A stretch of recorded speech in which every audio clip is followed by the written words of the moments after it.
রাজধানীর পরিবাগের এই ফিলিং স্টেশনের কর্মকর্তাদের তথ্য মতে স্বাভাবিক সময়ে এখানে দিনে জ্বালানি তেল বিক্রি হতো 20,000 লিটারের মতো। বর্তমানে যা 25,000 লিটার ছাড়িয়েছে। তারপরও তেল পেতে দীর্ঘ সারিতে অপেক্ষা গ্রাহকদের। কিন্তু কেন?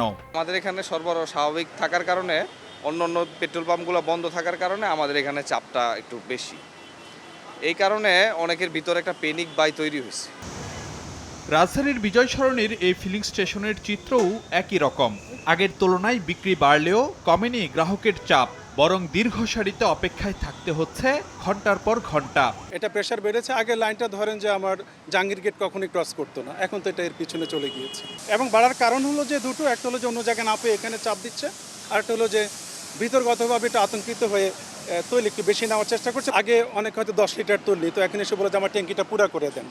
নতুন রিন গভীর থেকে পরিষ্কার করে কাপড়কে রাখে নতুনের মতো উজ্জ্বল। নতুন Rin advanced powder. Bangladesh petroleum corporation BPC ও জ্বালানি বিভাগের তথ্য পর্যালোচনা করে দেখা যাচ্ছে, ইরান যুদ্ধ শুরুর পর সংকটের শঙ্কায় গ্রাহকদের বাড়তি তেল কেনার প্রবণতা দেখা দেয়। মার্চের প্রথম 5 দিনে ডিজেল বিক্রি হয় গত বছরের তুলনায় দ্বিগুণ হারে। পরিস্থিতি সামলাতে এরপর টানা 9 দিন তেল বিক্রি হয় রেশনিং পদ্ধতিতে।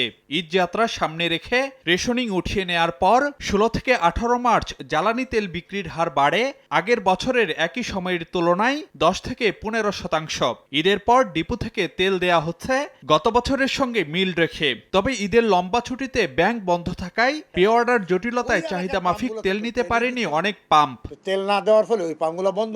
একটা রাস্তায় যদি 10 কিলোমিটার মধ্যে 6টা পাম্প কোনো লোক বন্ধ দেখে, তার ভিতরে তো প্যানিক আরও বেড়ে যায়। কিরে ভাই, তো তেল নেই। This is the reality. এই বাস্তবতার নিরিখে সরকারকে একটা সিদ্ধান্ত নিতে হবে। যদি সিদ্ধান্ত নিতে যত দেরি করবে ততই প্রবলেম হবে। একই সঙ্গে চলমান সংকটের পেছনে ব্যবস্থাপনাগত ঘাটতিকেও দায়ী করছেন বিশেষজ্ঞরা। তাগিদ দিচ্ছেন চাহিদা নিয়ন্ত্রণের কৌশল খোঁজার। আমাদের পেট্রোল অ্যান্ড অকটেন, হ্যাঁ, এর বেশিরভাগই ব্যবহার হয় সরকারি, বেসরকারি, স্বায়ত্তশাসিত প্রতিষ্ঠানে। এই যে আমাদের এতগুলো গাড়ি আছে, ওদের তো সরকারের কন্ট্রোলে। তারা যদি বলে দেয় 1 মাসের জন্য এখানে অর্ধেক ব্যবহার করতে হবে, ওকে, এটাকে বলে ফোর্সড কনজারভেশন, তাহলেই কিন্তু অনেক ডিমান্ড কমে যায়। একটা ডিমান্ড কমে গেলে তখন অন্য ডিমান্ড যেগুলো ওখানে যদি একটু বেশিও তারা কেনে ভয় পেয়ে, তাও কিন্তু ম্যানেজ হয়ে যাওয়ার কথা।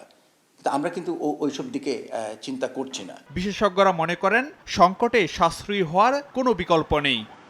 নীতি নির্ধারকদের পক্ষ থেকে বারবারই বলা হচ্ছে দেশে জ্বালানি তেলের সংকট কিংবা সরবরাহ ঘাটতি নেই, কিন্তু পেট্রোল পাম্পগুলোতে এসে দেখা যাচ্ছে তেল নিতে যানবাহনের দীর্ঘ সারি আর গ্রাহক ভোগান্তি।